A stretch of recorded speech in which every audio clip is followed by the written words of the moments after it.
Every gamer at one point has heard someone tell them, stop playing video games, it is childish, or stop playing video games, get a life. When people hear I play video games, they look at me differently. They say as an adult male, I should watch football, drink beer, go to parties, do adult things. While there are also people who think being an adult means you should not have fun, don't have any hobbies, don't enjoy yourself, don't go to parties, you should just be miserable because being an adult means you have to be miserable. This made me wonder, are video games for children only? Can adults enjoy video games, or should we get a life and do adult things?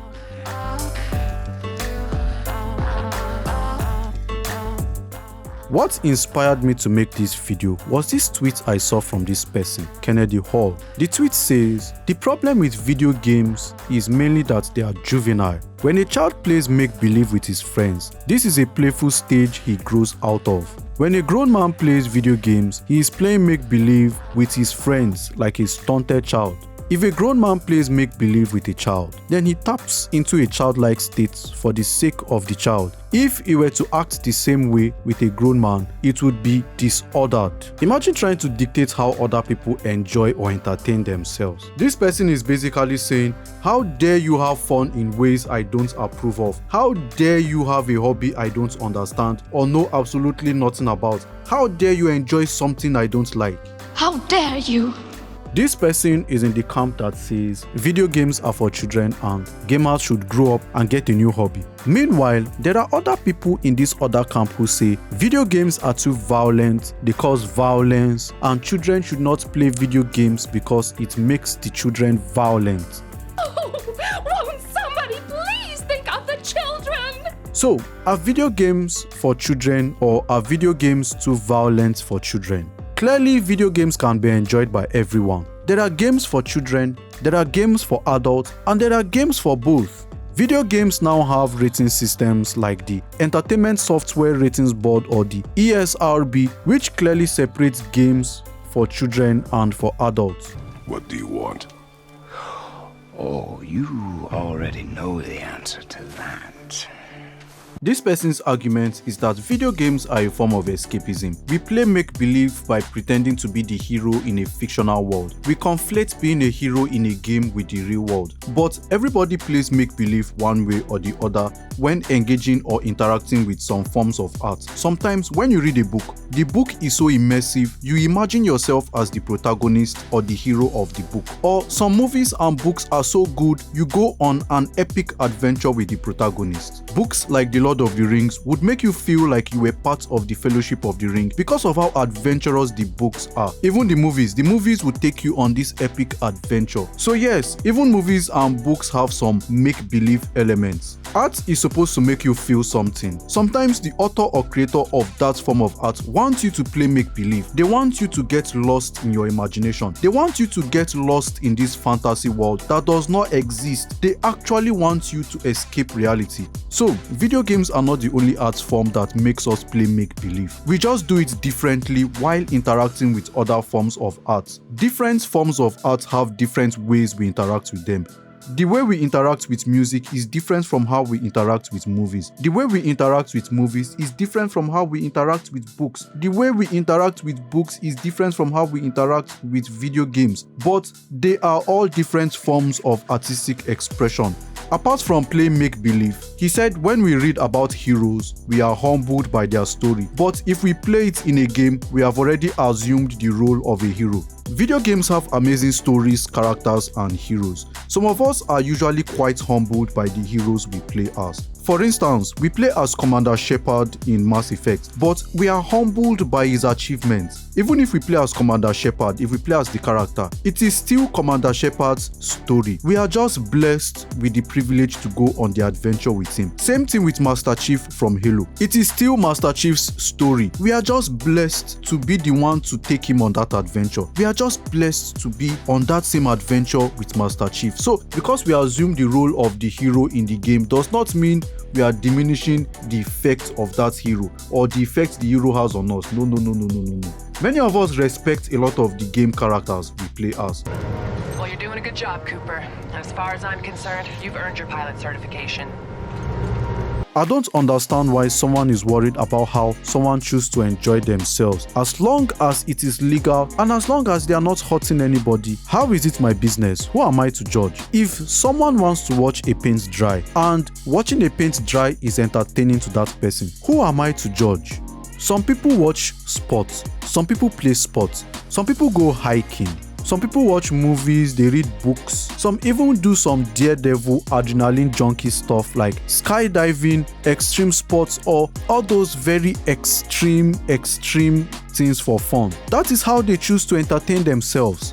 For some weird reason, gamers are always constantly getting attacked. If they are not saying games are childish, they are saying games are violent. So I don't understand why gamers are constantly getting attacked. I don't get it. As a gamer, you don't need to justify gaming being your hobby.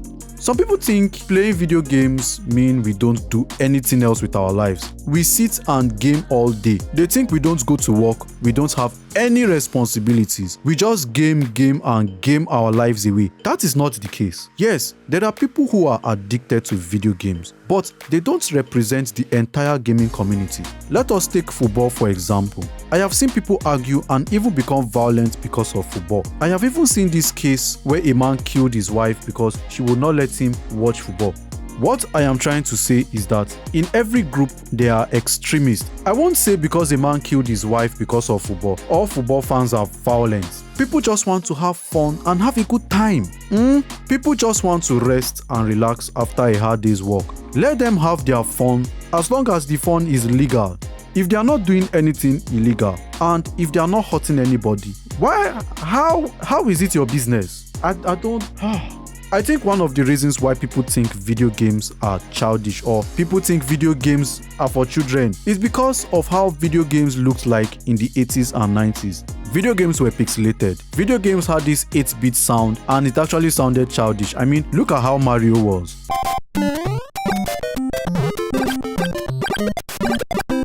If you're an adult in the 80s or 90s, you would think this is childish, but for us as kids, video games were fascinating. A lot of people still think video games are still like that. They think gamers still play games like Super Mario, Donkey Kong, and all those pixelated games. Yes, we still play games like Super Mario because those are timeless classics. But video games have gone far beyond that. Those of us who started playing video games as children grew up with the hobby and we did not outgrow that hobby. This is because the gaming industry grew up with us. From pixelated games to something as beautiful and complex like Elden Ring or God of War Ragnarok. Oh, my stars! I'm so happy to see you. I am Alexander.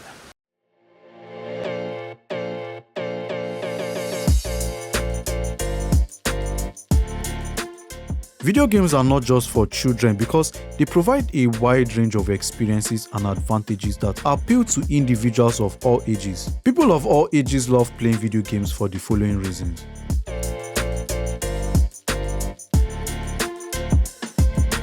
Modern video games have immersive storytelling, captivating characters, interesting plots, and amazing worlds or universes. People who like good storytelling and interactive entertainment will find many video games intriguing since they offer experiences found in novels, movies, or TV shows. There are some games that are so good that after I beat the game, I sit for like 5 minutes in silence just to let the experience sink in. Games like Horizon, Hellblade, Titanfall 2, God of War.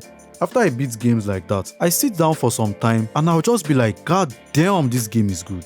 Video games have become so popular and their storytelling have become so good. They have started making TV shows and movie adaptations of these games. Games like The Last of Us, Halo, Tomb Raider, Uncharted, Sonic the Hedgehog, Horizon, God of War either have existing TV shows or movies or they are currently in the works. People have been mocking the gaming industry for years, but now that the video game industry is worth billions of dollars, everybody wants a piece of that pie. Everybody wants to jump on the game train. This is like comic book movies today. I remember when I used to geek out with the boys back in the school days. We would read comics, talk about comics in school, and people thought we were weird. I even used to draw comic books those days. The good old days. Now that comic book movies have become mainstream, everyone is claiming to be a Marvel fan. Same thing with anime. People said we were watching children's cartoon. Those days when I used to watch Sailor Moon, Akira, Cowboy Bebop. I even grew up watching Naruto, One Piece, Bleach, Claymore. I've watched a lot of anime. Now everyone is talking about anime. Recently, Luffy unlocks Gear 5 in One Piece and it broke the internet. It was not always like this. People used to think we were weird just because we were watching anime. Now video games are becoming more mainstream and people are beginning to join the fandom. The gaming industry is expanding and expanding because people are beginning to see how good it is. I remember when I started playing God of War in my house, my girlfriend was in the house with me. She saw me playing God of War and she was like, wow, she did not know that games have become good like this. Games have amazing stories. She was so interested in the game that she was actually following the game and she was enjoying the story. As there are still people who think video games are for children, like the person who posted that tweet I read earlier in the video, there are people who are beginning to realize that the gaming industry is a gold mine and they want to tap into it.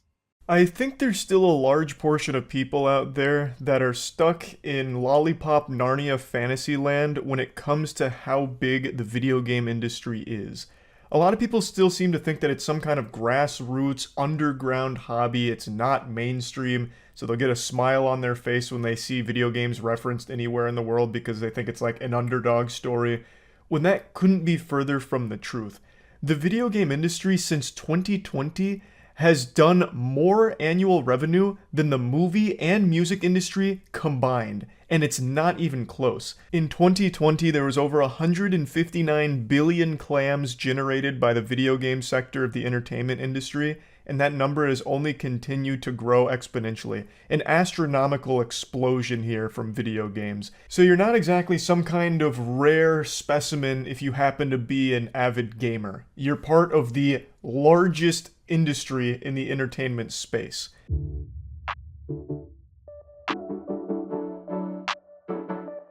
Gamers can communicate with friends or even meet new people online. Gamers also organize offline meetings where they meet their teammates for the first time in person. They meet new people and even make new friends. I have met some new friends online by playing mobile games or even games like Call of Duty and some other online games. So I have met a lot of amazing people by just playing video games. Some people have met their love partners and they have even gotten married thanks to video games. Do you live alone?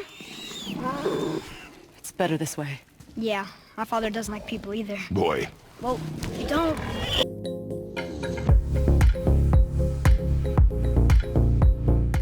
Video games can challenge and stretch the mind. Some games require the ability to think critically, analytically, and make decisions. This kind of mental exercise can be very interesting to those who like this kind of intellectual challenges. There are some people that seek this cognitive engagement. We get more tactical in defeating our enemies when we play games that are very difficult. Games like Elden Ring. Recently, I even made a video talking about whether games should be challenging or fun. And I brought up this point where some of us become more tactical when we have to defeat a very difficult boss or when we have to beat a very difficult mission.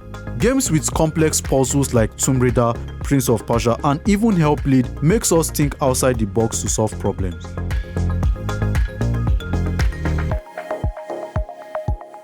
Some games have educational purposes and they can be used to raise awareness on some certain topics or issues. Games like Hellblade was made to raise awareness on psychosis. Some months ago, I made a video talking about Hellblade and how it relates to psychosis. And while making that video, I did a lot of research and I was amazed by the information I found. To make a game about a warrior with psychotic mental illness as its central theme was fraught with danger. Mental illness such as psychosis is still taboo and rarely acknowledged in a century of cinema, never mind the new medium of games. Where it does feature, it often conflates psychosis and psychopathy associated with a lack of empathy. It is unfortunate that these two words sound so similar that they are used interchangeably in media. I must admit that I didn't have to look very far to discover my own ignorance of the subject. So we reached out to Paul Fletcher, psychiatrist and professor of health neuroscience at University of Cambridge.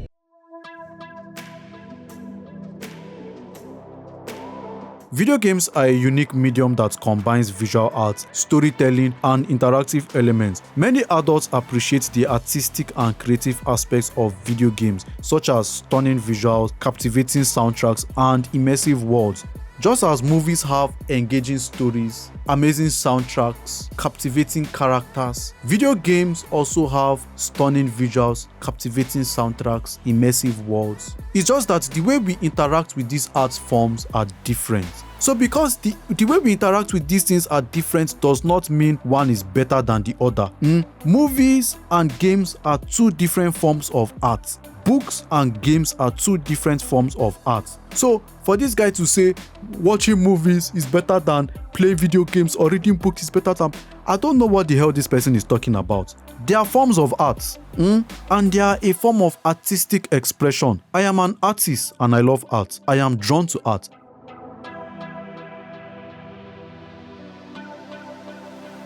Competitive gaming or esports is something enjoyed by both players and spectators of all ages. The thrill of competition and the drive to improve skills to achieve success can attract adults who enjoy the challenge and excitement of competitive gaming. Just like people like sports, like football, tennis and all that stuff, that's competitive spirit, that's competitiveness. And also people who play sports, there are some of us gamers who have that competitive spirit and we compete with other people. Even if we are not playing esports, we play battle royale games where we compete against other players online. People have made a career out of playing video games. Apart from esports, there are content creators on YouTube, Twitch or other platforms who have built their own career by just playing video games. Gamers like Ninja, XQC, Asmongold are perfect examples of this. I'm a Twitch streamer, YouTuber, gamer, extraordinaire.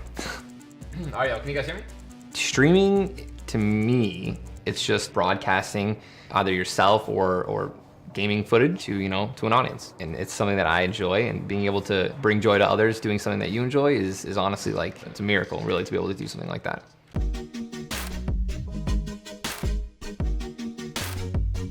So while video games have their positive effects, their advantages and all that stuff, we should always remember that balance and moderation are essential. So like any other kind of entertainment, it is important to prioritize healthy lifestyle practices and responsible gaming behaviors. There is a difference between playing video games as a hobby and playing video games as an addiction. Playing video games starts to become a problem when it becomes more of an addiction. I think I'll make a separate video talking about video games addiction and how to solve video game addiction problem. So that is all I have for this video. Let me know what you think in the comments section. Do you agree or do you disagree with what I have said in the video? Do you think gamers should get a life, grow up, do manly things, do adult things? Or do you think video games are just another hobby? They are just another form of entertainment and gamers should just enjoy their games and should not be bothered by anybody? Whatever it is you think, let me know in the comment section. Let us have our conversation in the comment section. If you enjoyed the video, don't forget to drop a like, subscribe for more videos like this,